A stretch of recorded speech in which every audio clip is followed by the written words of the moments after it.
నమస్తే. CH9 TV news. Chittoor rural మండలం తుమ్మిందపాళ్యంలో నాటు తుపాకీ కాల్పులు యువకుడు మృతి.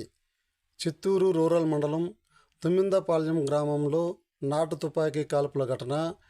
డబ్బుల విషయంలో ఇద్దరు స్నేహితుల మధ్య జరిగిన ఘర్షణలో దారుణం.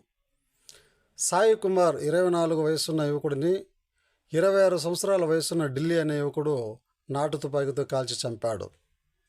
వీరిద్దరూ తుమ్మిందపాళ్యం గ్రామానికి చెందిన వారిగా గుర్తించారు.